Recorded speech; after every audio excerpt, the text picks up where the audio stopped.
안녕하세요. DJ 현희입니다. 오늘의 사연 시작해 보겠습니다. 안녕하세요. 저는 30 후반의 성공한 CEO로 이름은 한혜지예요. 사람들은 40도 안 된 나이에 성공한 삶을 사는 걸 부럽다고 하지만 화려한 겉모습일 뿐 속은 빈 강정일 뿐이에요. 아무도 도와주지 않는 상황에서 오직 제 의지와 노력만으로 이 자리에 올랐기에 얼마 전까지만 해도 고아원 출신이라는 게 제 자랑이었는데 얼마 전 충격적인 진실을 알게 되면서 모든 게 무너졌어요. 잘 쌓아온 인생이라고 생각했는데 맨 첫 단추가 아예 잘못 끼워졌다는 걸 알고 나니 거대한 거짓말 위에 세워진 모래성이 되어버렸거든요. 사실 저는 고아원에서 자랐는데 부모에 대한 기억이 아예 없는 건 아니라서 가끔씩 어린 시절을 떠올리면 마음 한구석이 아려오는 느낌이 드는 건 5살 때의 기억을 떠올리면 그게 마지막 기억인데 그때까지는 정말 사랑받으며 살았던 것 같고 특히 생일날의 기억이 선명한 것을 보면 그날이 얼마나 특별했는지 알 수 있을 것 같기 때문이에요. 작은 원형 테이블 위에 분홍색 딸기 케이크가 놓여 있고 그 위에 5개의 알록달록한 촛불이 반짝이는 모습이 아직도 눈에 선하게 떠오르는데 그 케이크는 아마 엄마가 직접 만들어주신 것 같았고 딸기들이 하나하나 정성스럽게 올려져 있던 모습까지도 기억이 나요. 엄마는 제 맞은편에 앉아서 두 손을 모으고 환하게 웃으며 생일 축하 노래를 불러주셨는데 그때 엄마가 입고 계셨던 연두색 원피스와 가슴에 걸고 계셨던 작은 진주 목걸이가 촛불에 반사되어 반짝이던 모습까지 생생하게 기억나고 그 순간 엄마의 얼굴에 떠올랐던 행복한 미소와 저를 바라보는 따뜻한 눈빛이 지금도 마음속 깊이 새겨져 있어요. 이런 놀이기구 말고 다른 거 좀 타자. 혜지도 재미없어 하잖아. 저쪽에 사람들 많이 줄 서 있는 거 그거 뭔지 재밌어 보이네. 우리도 그쪽으로 가자. 그런 건 우리 혜지가 어려서 못 타요. 그리고 사람 많은 데 가면 혜지가 사람들 다리만 볼 거 아니에요. 괜히 사람들한테 밀려다니다가 손이라도 놓치면 애 잃어버리기도 쉽고 그냥 사람들 잘 안 타는 걸로 만족해요. 그래도 우리 세 가족 놀이동산에 놀러 온 거 처음이잖아요. 어렴풋이 기억나는 건 놀이동산에서 엄마와 아빠가 살짝 다퉜는데 그런 말이 오간 뒤 아빠는 형식적으로 따라다니실 뿐 저를 챙기시거나 살갑게 대하지 않으셨죠. 지금 돌이켜보면 무섭거나 화를 내셨던 건 아닌데 뭐랄까 저에 대한 애정이 없는 그런 느낌으로 항상 의무적으로 함께 있는 것 같은 차가운 거리감이 느껴졌던 거예요.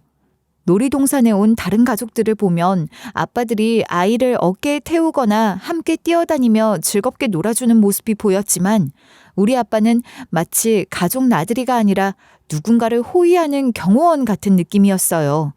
하루 종일 놀이동산에 있던 기억인데 아빠가 저에게 말을 걸었던 건 아무것도 기억나지 않을 정도로 형식적으로 함께한다는 느낌이었고 다른 아빠들처럼 자연스럽게 제 손을 잡거나 어깨에 손을 올리는 그런 스킨십도 전혀 없었던 것 같아요.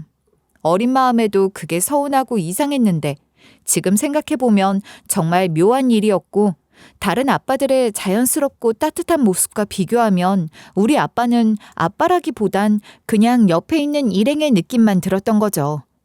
그날 놀이동산에서 화장실이 너무 가고 싶어서 엄마에게 말했더니 엄마가 화장실을 같이 가주셨는데 여자 화장실 안은 정신없이 꽉 차 있었죠.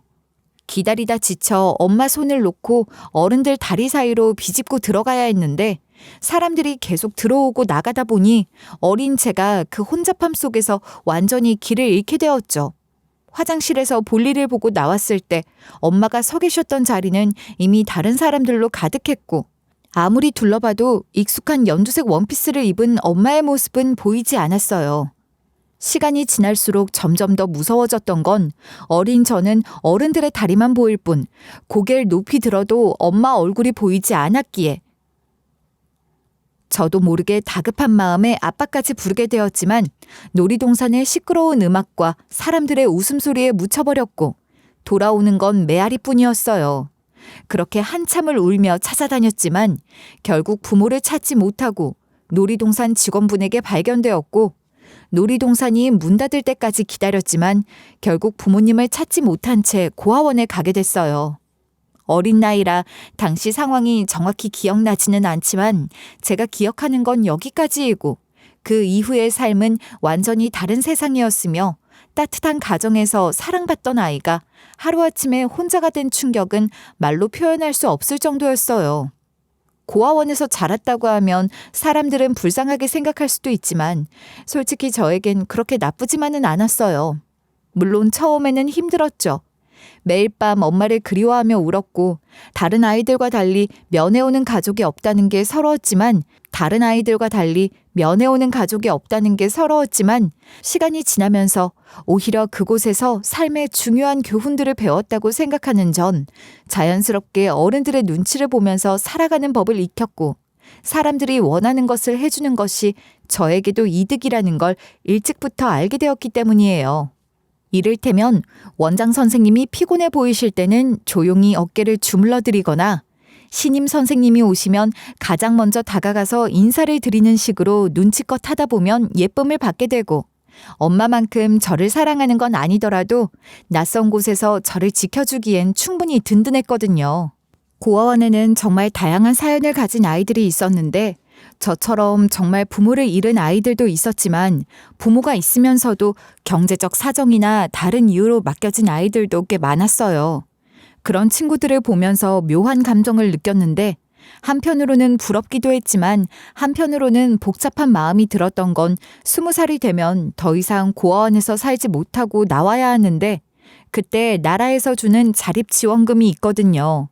당시 기준으로 200만 원 정도였는데 고아원에서 나가는 아이들에게는 정말 소중한 목돈이었는데 언니 오빠들이 그 자립지원금을 받을 때쯤이면 갑자기 연락이 끊어졌던 부모들이 나타나서 가족이라는 이름으로 따뜻한 재회를 연출했다가 결국 그 돈만 빼앗아 가는 경우가 많았어요. 혜지야, 이제 19살이 됐네. 곧 20살이 되면 여기서 나가야 하는데 자립지원금 받고 혼자 살 준비는 되었어?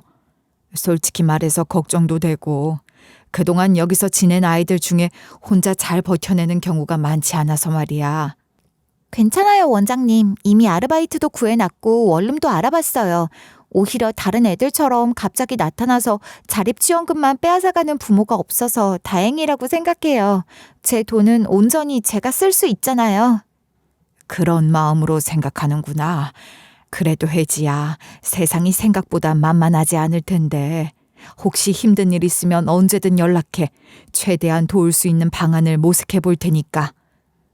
제 대답에 원장 선생님은 복잡한 표정을 지으시면서 안타까워 하시는 것 같았지만 그때는 정말 그렇게 생각했던 건 그런 부모가 없다는 게 불행인지 다행인지 구분할 수 없었지만 적어도 배신당할 일은 없을 거라는 생각이 들었기 때문이에요.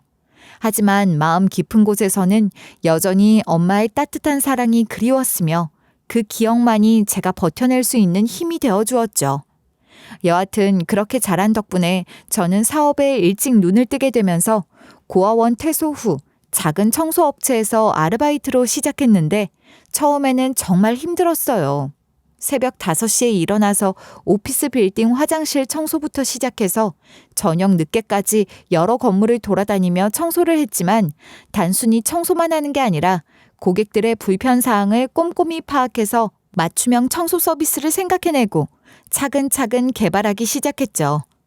고아원에서 익힌 눈치와 사람들의 마음을 읽는 능력이 사업에서 큰 도움이 되었는데 예를 들어 어떤 사무실은 회의실 유리창을 특히 깨끗하게 관리해야 하고 어떤 곳은 직원들이 자주 사용하는 휴게 공간에 더 신경을 써야 한다는 식으로 고객 한 분 한 분의 성향과 라이프 스타일을 파악해서 그에 맞는 서비스를 제공하는 것이 제 특기가 되었거든요.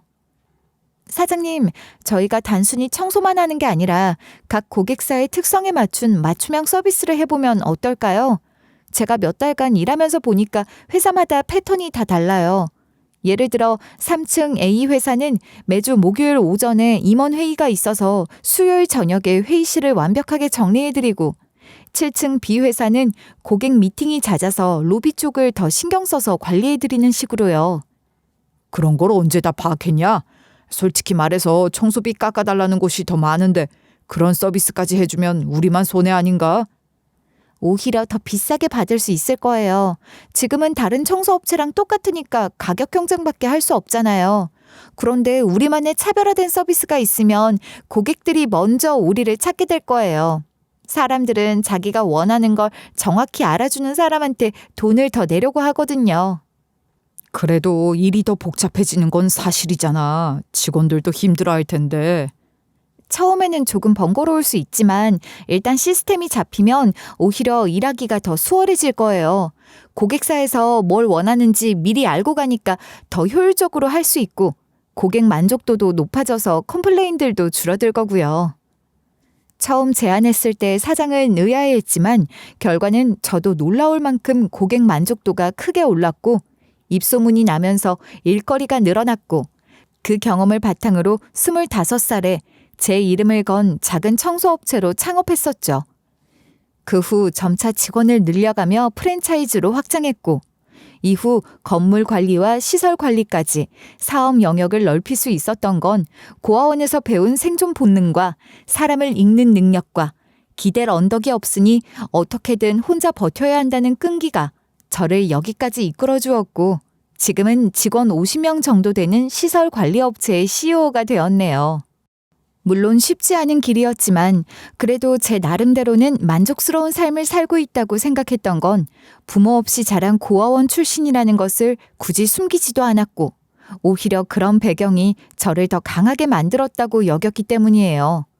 아무도 도와주지 않는 상황에서 오직 제 의지와 노력만으로 이 자리에 올랐다는 것이 제 자랑으로 고아원 출신이라는 것이 이제는 콤플렉스가 아니라 제 정체성이 되었으니까요. 그렇게 저는 제 과거를 당당하게 받아들이며 안정적인 삶을 살고 있다고 생각했는데 인생이라는 게 정말 예측할 수 없는 것 같은 게 제가 그토록 자랑스럽게 여겼던 저의 정체성과 성공 스토리가 사실은 거대한 거짓말 위에 세워진 모래성이었다는 걸 깨닫게 될 줄은 꿈에도 몰랐거든요. 얼마 전 우리 회사에 정말 큰 위기가 닥쳤는데 강남의 대형 IT 기업 오피스 빌딩에서 야간 청소 업무를 진행하던 중에 우리 직원이 고객사 직원의 개인 책상에서 작업하다가 실수로 중요한 서류 뭉치를 일반 폐지로 착각해서 파기해버린 일이 생겼어요. 문제는 그 서류들이 고객사에서 극비리에 진행하던 신제품 개발과 관련된 핵심 기밀 문서였다는 사실이 다음날 아침에 밝혀지면서 상황이 걷잡을 수 없이 악화되기 시작했다는 거였죠. 그 서류들은 디지털 백업이 따로 없는 손으로 작성된 스케치와 아이디어 노트들이었는데 창의적인 작업 특성상 개발팀에서 브레인스토밍한 결과물들이라서 복구가 불가능한 상태였고 고객사에서는 즉시 손해배상을 요구하면서 계약 해지 통보까지 날아왔어요. 한 대표님 도대체 뭐 하는 거예요? 우리 디자이너들이 6개월 동안 밤새워서 그린 스케치들이 다 날아갔다고요? 그거 하나하나가 아이디어 덩어리였는데 청소하다가 그냥 버렸다는 거예요? 신제품 런칭이 2달밖에 안 남았는데 핵심 디자인 자료가 모두 사라졌어요. 정말 죄송합니다. 저희 직원이 야간 청소 중에 책상 위 서류들을 폐지로 착각해서 즉시 폐기업체에 연락했지만 이미 파쇄 처리가 끝난 상태였습니다. 변명의 여지가 없습니다. 착각이라고요? 새로 바뀐 매뉴얼로 몇 번을 강조했는데 책상 위 서류는 절대 건드리지 말라고 했잖아요. 신제품 개발팀 팀장 자리였는데 디자이너들이 손으로 직접 그린 스케치들과 브레인스토밍 노트들이 전부 날아갔어요. 백업도 안 해놓은 작업물들이었다고요. 저희 교육이 부족했고 현장 관리가 소홀했습니다. 어떤 방법으로든 피해를 보상해드리겠습니다. 디자이너 분들께 직접 사과드리고 재작업 비용을 모두 부담하겠습니다. 비용 문제가 아니에요. 경쟁사는 벌써 마케팅까지 시작했는데 우리는 맨바닥에서 다시 시작해야 해요. 다음 주 투자자 프레젠테이션에서 뭘 보여드려요? 이미 광고 대행사, 제조업체와 계약도 다 끝난 상태인데. 저희 전 직원이 총동원되어서라도 복구를 도와드리겠습니다. 디자이너 분들 기억에 남은 부분이라도 있다면 전문가를 고용해서라도 재현해드리겠습니다. 창의적인 아이디어를 재현한다고요? 그 스케치들은 영감의 순간에 탄생한 작품들이에요. 더군다나 팀장의 10년간 노하우가 담긴 개인 노트까지 사라졌는데 어떻게 보상할 건가요? 이미 끝났어요. 대표님도 격노하셨고 이사회에서 계약 해지 결정 났습니다. 변호사 통해서 연락 받으실 거고 빌딩 출입도 금지예요. 더 이상 할 말 없습니다. 저는 거래처 확장을 위해 외근 중이었는데 이 전화를 받고 나서 한동안 그 자리에 서 있을 수밖에 없었어요. 길가에 세워둔 차 안에서 핸들을 잡고 앉아 있는데도 손이 떨릴 정도로 충격이 컸는데 창밖으로 평범하게 지나가는 사람들을 보면서 저만 이렇게 무너져 내리는 기분이 드는 게 너무 기이했어요. 마치 세상은 그대로 돌아가는데 저 혼자만 시간이 멈춘 것 같은 느낌이었거든요. 이 문제는 단순한 실수가 아니라 우리 회사의 신뢰도 자체에 치명적인 타격을 주는 사건이었기 때문에 CEO인 제가 직접 나서서 사과하고 해결책을 모색해야 하는 상황이었어요. 전화를 받은 지 채 10분도 안 되어서 다른 고객사들로부터도 연달아 전화가 걸려오기 시작했는데 소식이 벌써 퍼진 것 같았거든요. 이미 예정된 계약건들도 재검토하겠다는 연락이 들어오면서 회사 전체에 존폐가 걸린 문제가 되어버렸어요. 업계는 생각보다 좁아서 이런 소문은 삽시간에 퍼지게 마련이고 한번 신뢰가 무너지면 다시 회복하기까지는 몇 년이 걸릴 수도 있는 상황이었으니까 정말 막막한 기분이었거든요. 몇몇 고객사에서는 당장 내일부터 우리 회사 직원들의 출입을 금지하겠다는 통보까지 날아왔고 심지어 직원들 월급날이 며칠 남지 않은 상황에서 이런 일이 터져버렸으니 정말 사면초가에 몰린 기분이었어요. 외근을 멈추고 급하게 회사로 돌아가면서도 계속 전화벨이 울려댔는데 대부분 취소나 재검토 연락들이어서 운전하면서도 식은땀이 날 정도였거든요. 회사에 도착했을 때 평소와는 완전히 다른 분위기가 저를 맞이했는데 복도를 지나가는 직원들의 얼굴이 어두웠고 평소처럼 활기찬 대화 소리도 들리지 않아서 마치 회사 전체가 숨을 죽이고 있는 것 같은 느낌이었어요. 긴급 대책 회의를 소집하려고 사무실에 들어서자마자 인사팀장이 완전히 패닉 상태에 빠져서 어쩔 줄 몰라 하며 저에게 달려오는 모습을 보게 되었어요. 대표님, 정말 죄송해요. 큰일 났어요. 어머니가 갑자기 쓰러져서 응급실에 실려가셨다는 연락을 받았는데 혈압이 떨어지면서 의식을 잃으셨대요. 당장 병원으로 가야 하는데. 어머니가요?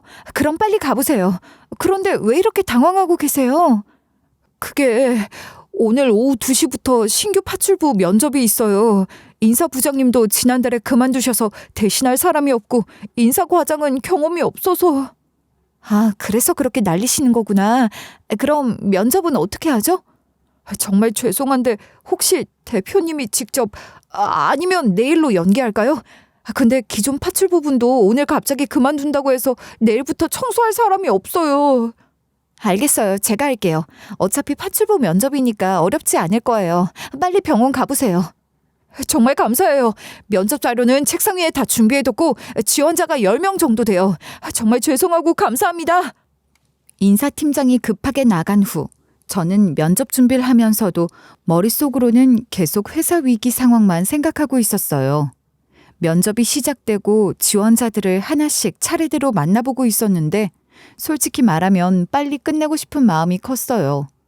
첫 번째부터 8번째까지는 정말 기계적으로 진행했는데 이름, 경력, 근무 가능 시간 정도만 확인하고 다음 사람으로 넘어가는 시기였거든요.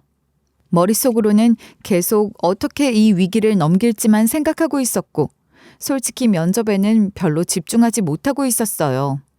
그런데 9번째 지원자가 면접실 문을 조심스럽게 열고 들어왔을 때 갑자기 뭔가 이상한 느낌이 들기 시작했어요. 분명히 처음 보는 사람인데도 어딘지 모르게 낯익은 느낌이 들어서 저도 모르게 집중하게 되었고 급하게 끝내려던 마음도 잠시 멈춰지는 기분이었는데 마치 오랫동안 잊고 있었던 무언가가 갑자기 떠오르려는 듯한 어지러운 기분이 들었어요. 그분이 들어오는 순간 왜인지 모르게 마음이 차분해지는 느낌이 들었는데 마치 오랫동안 잊고 있던 평온함을 되찾는 것 같은 기분이었어요. 그분은 50대 중반 정도로 보였는데 수수한 회색 카디건에 검은색 바지를 입고 있었고 머리는 단정하게 뒤로 넘겨 빗은 모습이었는데 특히 문을 살며시 닫고 나가서 저를 향해 깍듯하게 고개 숙여 인사하는 모습에서 뭔가 익숙한 온기가 느껴졌어요. 그런데 이상한 건 그분이 저와 눈이 마주치는 순간 갑자기 얼굴이 하얗게 질리면서 손을 부들부들 떨기 시작하는 모습이었어요. 처음에는 CEO와의 직접 면접이라서 과도하게 긴장해서 그러나 보다 싶었지만 그 반응이 뭔가 단순한 긴장과는 완전히 다른 차원의 감정인 것 같았거든요. 보통 긴장하는 사람들은 어색하게 웃거나 손을 비비거나 하는데 이분은 마치 믿을 수 없는 광경을 목격한 것처럼 입을 살짝 벌린 채 저를 빤히 쳐다보고 계셨는데 그 눈빛에는 놀라움과 기쁨, 그리고 뭔가 간절한 감정이 뒤섞여 있어서 저도 모르게 같이 긴장되면서 가슴이 두근거리기 시작했어요. 제가 앉으시라고 말씀드려도 한참 동안 그 자리에 서서 저만 바라보고 계시는데 그 눈빛에는 놀라움과 기쁨, 그리고 뭔가 간절한 감정이 뒤섞여 있는 것 같았어요. 겨우 자리에 앉으신 후에도 그분의 시선은 계속 저에게 고정되어 있었는데 제가 긴장하지 마시고 편안하게 생각하시라고 말씀드려도 전혀 나아지지 않았어요. 오히려 그분은 계속해서 저를 뚫어져라 쳐다보면서 뭔가 확인하려는 듯한 표정으로 저를 바라보셨거든요. 면접이 진행되면서 더욱 이상한 점들을 발견하게 되었는데 제가 질문을 할 때마다 그분은 답변보다는 저의 표정이나 말하는 방식에 더 집중하시는 것 같았어요. 문득 왜 이분이 이렇게 낯익은 느낌을 주는지 생각해보니 어릴 때 기억과 겹치는 부분들이 있다는 걸 깨달았는데 특히 그분이 제 말을 들을 때 고개를 살짝 기울이는 모습이나 걱정스러운 표정을 지을 때의 눈썹 모양, 그리고 손을 무릎 위에 가지런히 모으고 앉는 자세에서 어머니의 모습이 선명하게 떠올랐어요.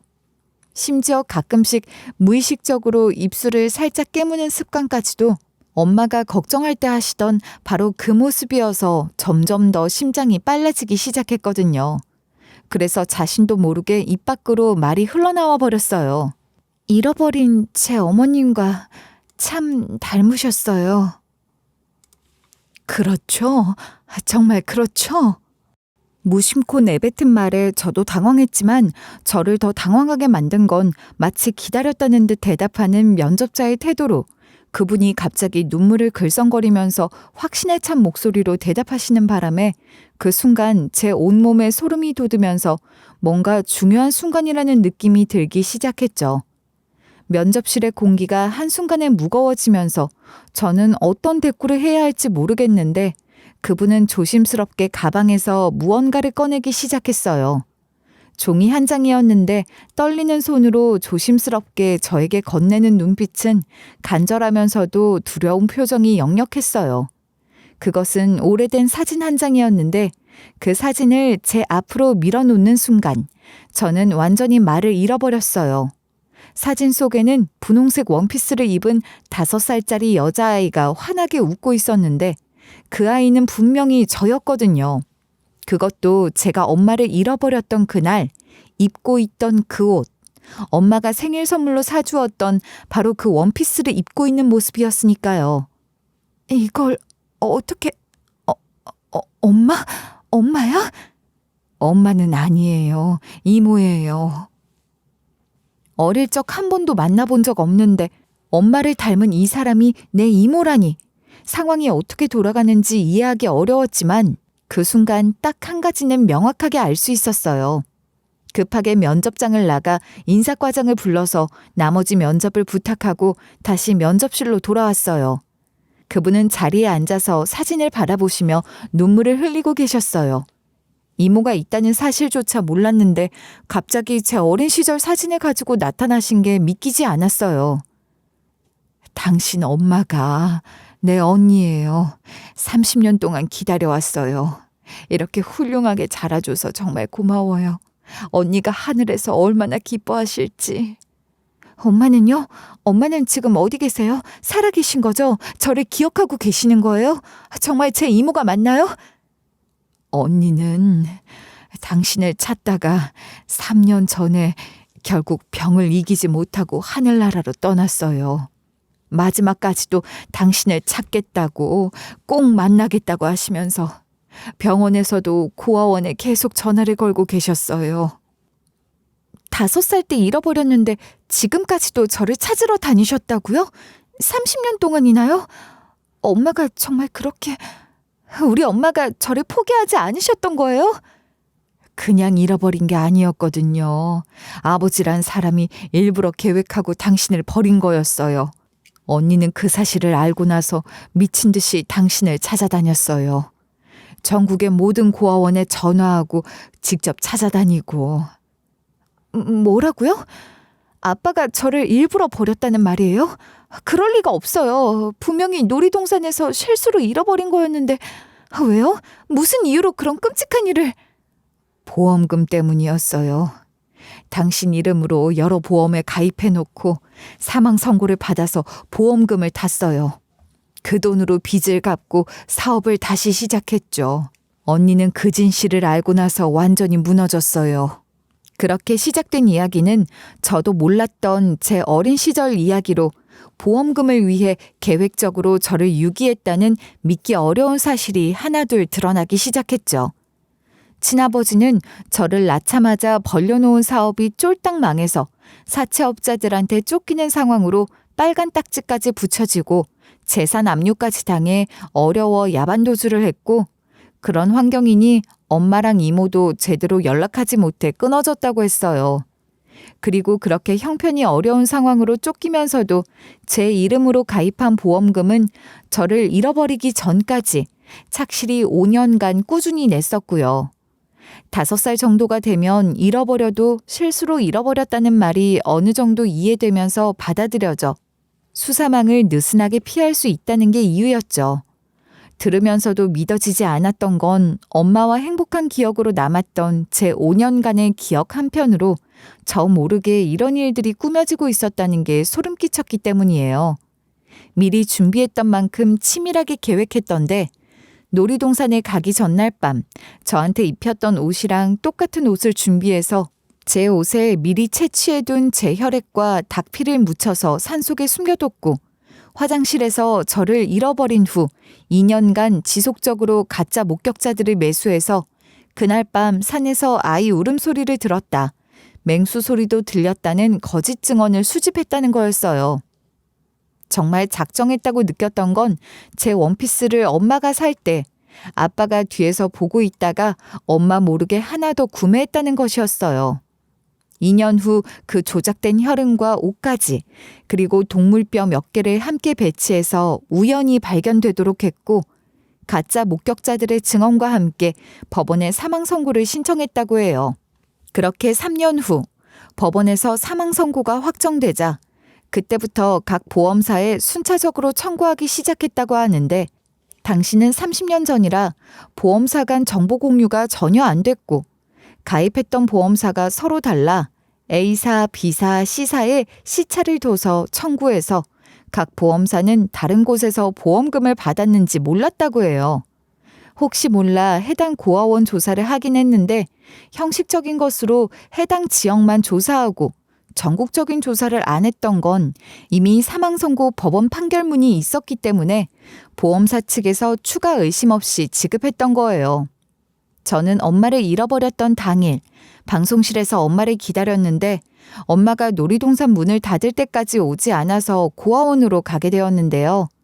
계속된 미아 방송을 해도 엄마가 못 들었던 건 저를 잃어버렸던 곳이 출입구 주변 화장실이었는데, 아빠가 사람들한테 휩쓸려 나갔을 거라는 말을 해서 놀이동산 밖에서 저를 찾았기 때문이라고 했어요. 결국 그렇게 저는 용인에서 부모님을 잃어버렸고, 처음엔 근처 고아원으로 들어가게 되었지만 수용 인원이 너무 많다고 몇 번 고아원을 옮기면서 그런 일이 벌어지는 사이 지방으로 가게 되었으니 형식적인 조사만 했던 보험사 측에서 저를 찾을 수 없었던 거죠. 그렇게 전 고아원에서 커가고 있었고, 아빠는 제 보험금으로 사업을 성공시키면서 안정적인 환경이 되자 새로 아이를 낳으면서 행복한 가정을 꾸렸다는 게 믿어지지 않더라고요. 그러면서 한편으론 그때서야 아버지의 행동들이 이해되면서 왜 그토록 저를 바라보는 눈빛에서 애정이 느껴지지 않았는지, 저에게 그렇게 무관심했는지 알 것 같았어요. 그렇게 아버지라는 작자가 제 사망 보험금으로 빚을 갚고 사업이 또 시작하게 되었고, 그 전까지 그렇게 말아먹으며 빚만 지다가 크게 사업을 성공시키면서 자신감이 하늘을 찔렀다고 했죠. 그러면서 전에 없던 독단적인 성격들이 하나둘 생기기 시작했고 당신 말만 들으면 된다는 식의 행동으로 엄마와 크고 작은 다툼들이 생겼다고 했어요. 그러던 어느 날 말싸움이 극에 달했다고 이모가 말해주는데 모든 비밀이 드러나는 그 순간들이 제 머릿속에 생생하게 그려졌죠. 당신은 지금까지 그랬던 것처럼 내가 시키는 대로만 하면 돼. 내가 뭘 잘못했다고 그렇게 나와. 우리가 지금 이렇게 여유롭게 살 수 있는 것도, 이 집도, 당신이 입고 있는 그 옷도, 둘째 교육비도 다 내가 계획해서 이뤄낸 거야. 알지도 못하면서 함부로 나대지 말고 그냥 조용히 있어. 계획이라고? 정말 계획이었다고? 당신이 지금 사업 성공한 게 우리 혜지가 하늘나라로 가서 그런 거잖아. 그 아이 보험금으로 빚 갚고 사업 다시 시작한 거면서 무슨 당신 능력인 것처럼 말해. 혹시 그것까지도 당신이 미리 계획한 거였어? 설마 그런 건 아니겠지? 하여간 여자들은 머리가 안 돌아가니까. 우리 형편에 매달 보험료 내는 게 얼마나 빠듯했는데 그것도 5년이나 꼬박꼬박 냈어. 그게 쉬운 일이었어? 어쨌든 결과가 좋았으니까 됐잖아.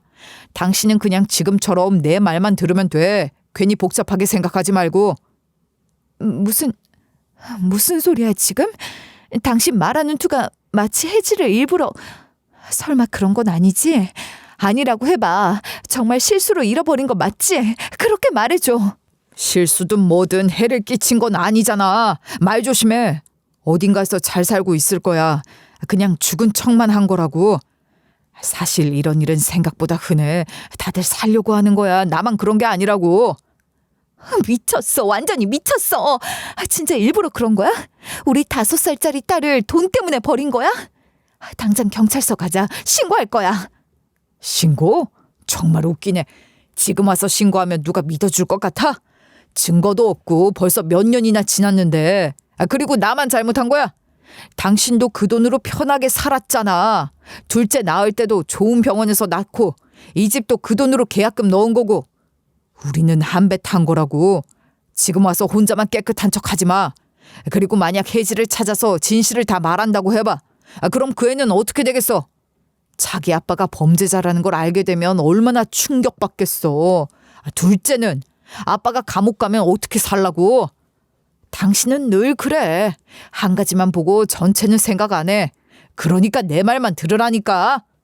그렇게 모든 진실이 드러난 후 엄마는 완전히 무너져 버렸고 이모는 그때부터 엄마와 함께 저를 찾기 시작했다고 했어요. 하지만 결국 엄마는 저를 찾지 못한 채 3년 전 하늘나라로 떠나셨고 이모만이 남아서 끝까지 포기하지 않고 저를 찾아내신 거였죠. 이모 덕분에 저는 제자리를 되찾을 수 있었던 건 그동안 제가 느꼈던 공허함의 정체를 알게 됐고 동시에 엄마의 진심 어린 사랑도 확인할 수 있었기 때문이에요. 사실 저는 지금까지 성공했다고 생각했지만 마음 한구석에서는 항상 뭔가 빈 공간이 있었는데 아무리 돈을 많이 벌고 사람들한테 인정받아도 채워지지 않는 그 허전함이 뭔지 모르고 지냈었지만 이제야 그게 바로 사랑에 대한 갈증이었다는 걸 깨달았거든요. 아무리 성공해도 진짜 나를 사랑해주는 사람은 없을 거라는 생각이 무의식 중에 계속 따라다녔고 내 자신도 모르는 공허함, 외로움이 있었는데 이모를 만나고 나서야 그 모든 게 아니라는 걸 알게 된 거예요. 하지만 무엇보다 중요한 건 아버지에 대한 법적 처분이었어요. 이건 단순한 복수가 아니라 정의를 바로 세우는 일이었기 때문인데 놀랍게도 이모가 가져온 건 제 어린 시절 사진만이 아니었죠. 모든 이야기가 끝나고 나서 이모가 조심스럽게 꺼낸 또 다른 봉투 안에는 엄마가 살아생전 치밀하게 준비해둔 증거들이 가득 들어있었어요.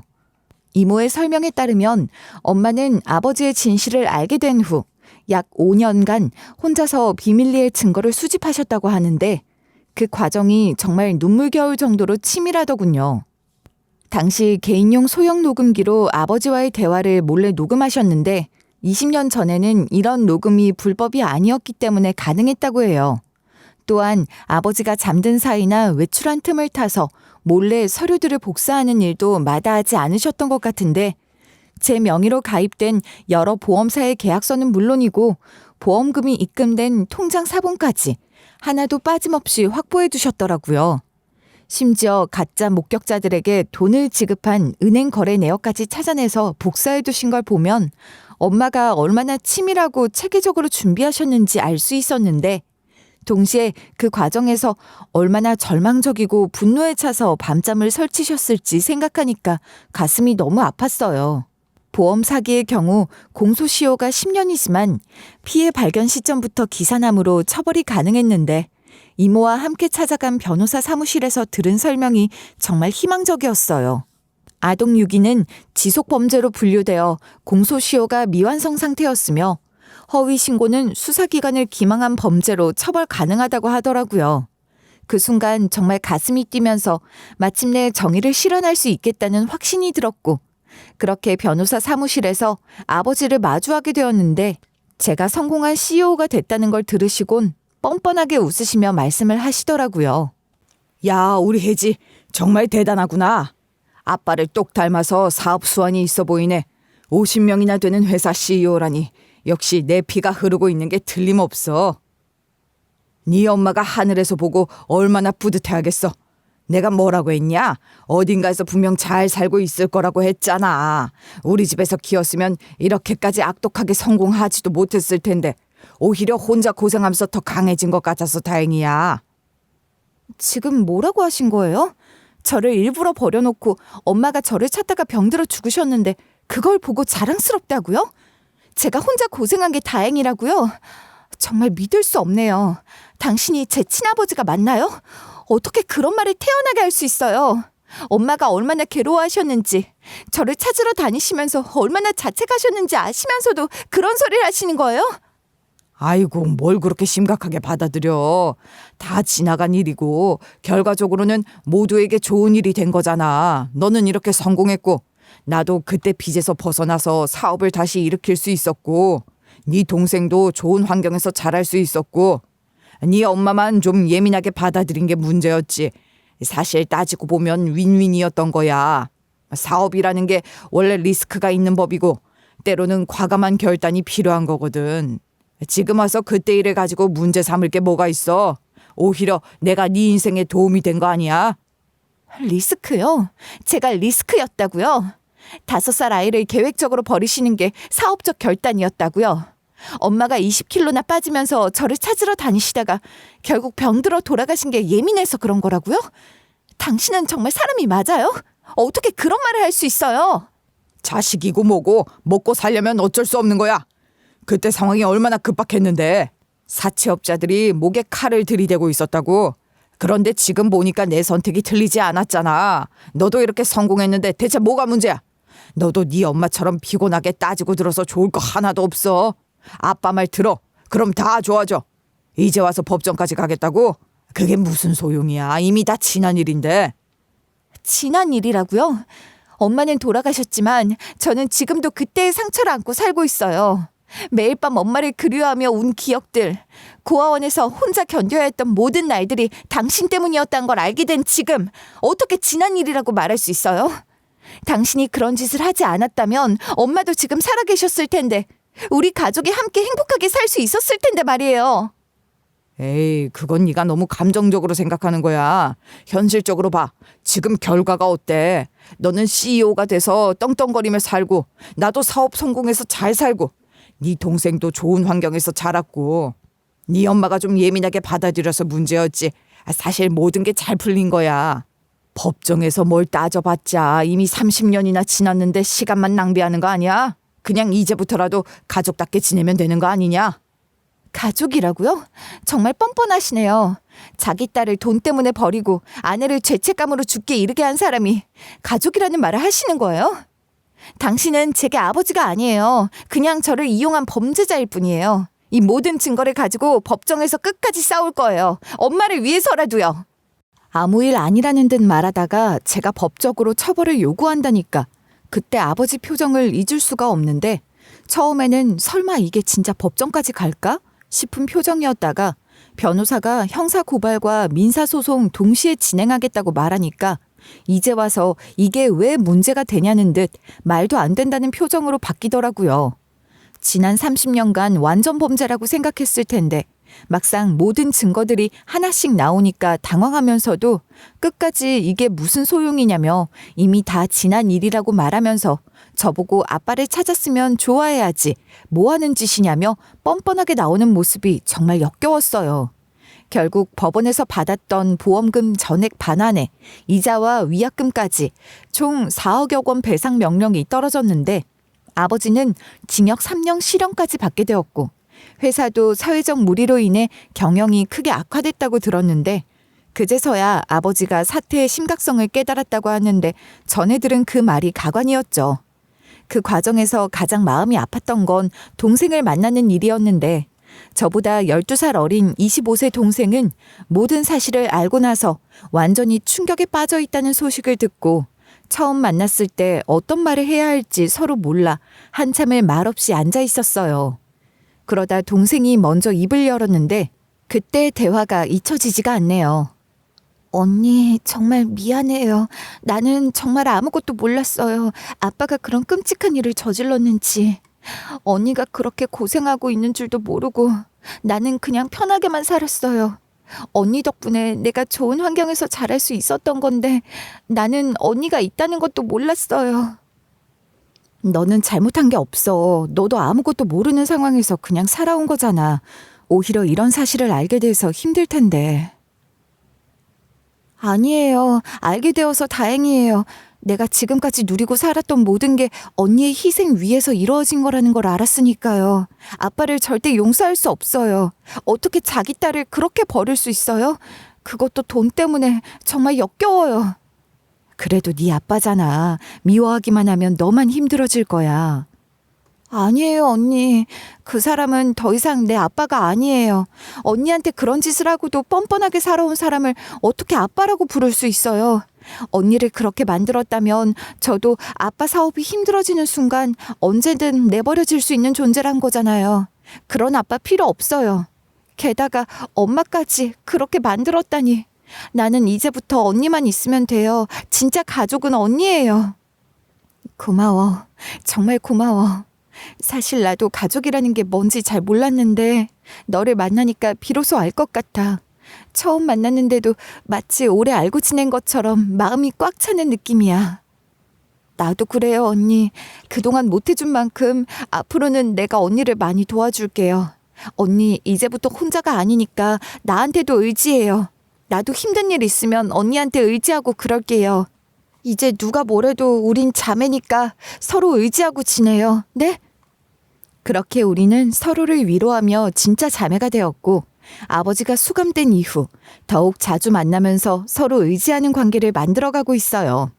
동생이 있다는 사실만으로도 제게는 큰 위안이 되었고 이제는 정말 든든한 가족이 생긴 것 같아 마음이 따뜻해졌지만 이모 사연도 정말 가슴 아팠어요. 이모는 당시 20대 중반이었는데 언니인 엄마가 저를 잃어버리고 나서 미친 듯이 괴로워하는 모습을 지켜보면서 결혼과 출산에 대한 깊은 두려움이 생겼다고 해요. 이모는 만약 아이를 낳고 이런 일이 생긴다면 어떻게 견딜 수 있을까라는 생각에 몇 번의 중매 제안에도 모두 거절했다고 하더라고요. 그러다가 엄마가 먼저 하늘나라로 떠난 후에는 오로지 저를 찾겠다는 일념으로 살아왔다고 했는데 현재 50대 중반이 된 이모는 이제 와서 무슨 결혼이냐며 체념한 듯 말하시더라고요. 저는 이모에게 진심으로 이제라도 행복을 찾으셨으면 좋겠다고 말씀드렸지만 저를 찾았으니 되었다고 손살을 치시네요. 지금은 이모와 함께 살고 있는데 이모를 통해서 엄마의 사랑을 뒤늦게 확인할 수 있다는 사실이 참 복잡한 감정을 불러일으키더라고요.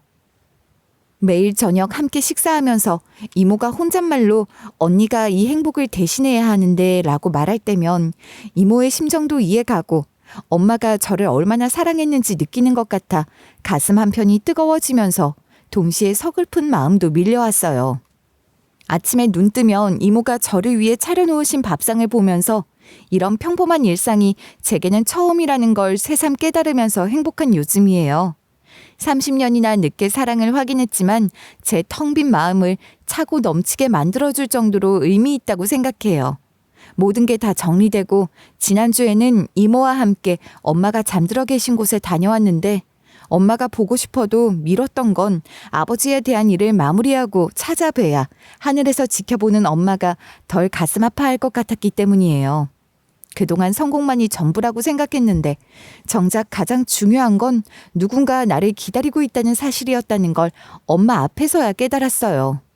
오히려 잘했다고 칭찬해줬으면 하는 바람으로 보고 싶은 엄마였지만 꾹 참고 꿋꿋하게 마무리할 수 있었던 것 같은데 막상 처음 엄마 앞에 섰을 때 정말 할 말이 없더라고요. 상당히 많은 말을 하면서 주저리 잘 살았다고 말할 줄 알았는데 30년 만에 만나는 엄마 앞에서 그동안 쌓인 감정들이 복받쳐 오르면서 눈물부터 나왔어요. 엄마, 나 혜지야. 이렇게 늦게 와서 미안해.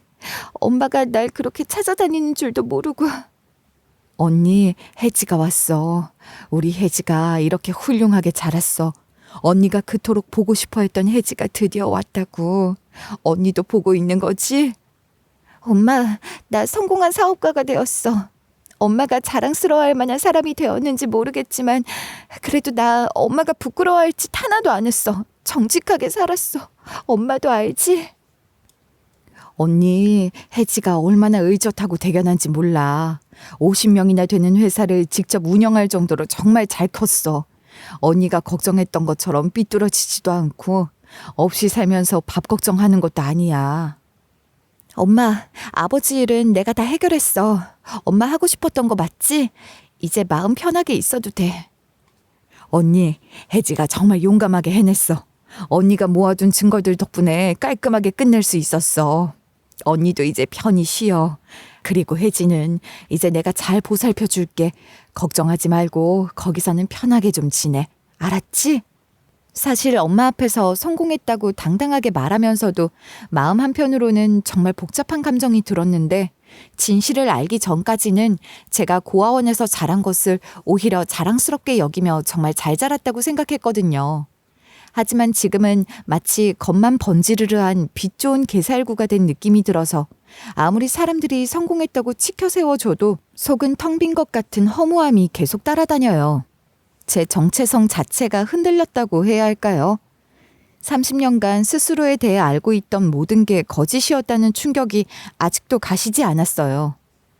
겉으로는 직원 50명을 거느린 성공한 CEO라고 하지만 속으로는 여전히 놀이동산 화장실에서 엄마를 찾으며 울던 상처받은 5살 아이 같은 느낌이 들거든요. 때로는 회사에서 중요한 결정을 내려야 할 때도 내가 정말 이런 결정을 내릴 자격이 있을까라는 의문이 들면서 자신감이 흔들리기도 해요. 무엇보다 제 출생 자체가 사랑이 아니라 돈을 위한 치밀한 계획이었다는 사실을 가장 받아들이기 어려웠는데 제가 이 세상에 존재하는 이유가 부모의 사랑이 아니라 보험금을 타기 위한 수단이었다는 걸 알고 나니까 지금까지 쌓아온 모든 성취가 무의미하게 느껴지기도 했어요. 그래도 엄마 앞에서만큼은 흔들리지 않고 당당하게 서 있고 싶었고 엄마가 자랑스러워할 수 있는 딸의 모습을 보여드리고 싶었거든요. 엄마에게 모든 걸 보고하고 나니까 마치 30년간 짊어지고 있던 무거운 짐을 내려놓은 것 같은 후련함이 들면서 그날 이후 정말 마음이 많이 편해졌어요. 이모와 함께 집으로 돌아오는 길에 처음으로 집에 간다는 표현을 썼는데 그때 비로소 진짜 돌아갈 곳이 있다는 안도감을 느꼈어요. 이 모든 일들을 겪으면서 정말 많은 것을 깨달았어요. 그동안 제가 추구해왔던 겉으로 보이는 성공이나 사람들의 인정 같은 것들이 전부가 아니라는 것. 그리고 아무리 아프고 받아들이기 힘들어도 진실은 결국 마주해야 하는 것이라는 것을 말이에요. 이모와 함께 보내는 소소한 일상들, 아침에 함께 마시는 커피, 저녁에 나누는 하루 이야기들이 어떤 비즈니스 성과보다 소중하다는 걸 알게 됐어요. 30년이라는 긴 세월이 흘러서야 엄마의 진짜 사랑을 확인할 수 있었지만 그 늦은 깨달음조차도 제게는 정말 소중하고 감사한 선물이었거든요. 동생과도 정기적으로 만나면서 혈육의 의미를 새롭게 느끼고 있는데 아버지 때문에 상처받은 건 저뿐만이 아니라는 걸 알고 서로 위로가 되고 있어요. 이제야 진짜 뿌리를 찾았다는 느낌이 들고 제가 누구인지 확실히 알게 된 것 같아요. 회사 경영 방식도 많이 바뀌었는데 단순히 이익만 추구하는 게 아니라 직원들 한 명 한 명이 소중한 가족 같은 존재라는 생각으로 대하게 됐어요. 물론 제 출생이 사랑이 아닌 계획에서 비롯됐다는 슬픈 진실을 안고 살아가야 하지만 엄마가 보여주신 진심 어린 사랑과 이모가 30년간 보여주신 변함없는 헌신을 알게 된 지금, 제 인생이 완전히 의미 없는 건 아니라는 확신이 들어요. 앞으로는 엄마가 못다 이루신 꿈, 따뜻한 가정을 만드는 것부터 시작해서 이모와 동생, 그리고 제 주변 사람들에게 진짜 사랑이 뭔지 보여주는 삶을 살고 싶어요. 이제는 과거의 상처보다는 현재 제가 가진 것들에 더 집중하면서 엄마와 이모의 사랑에 보답할 수 있는 의미 있는 삶을 살아가고 싶어요.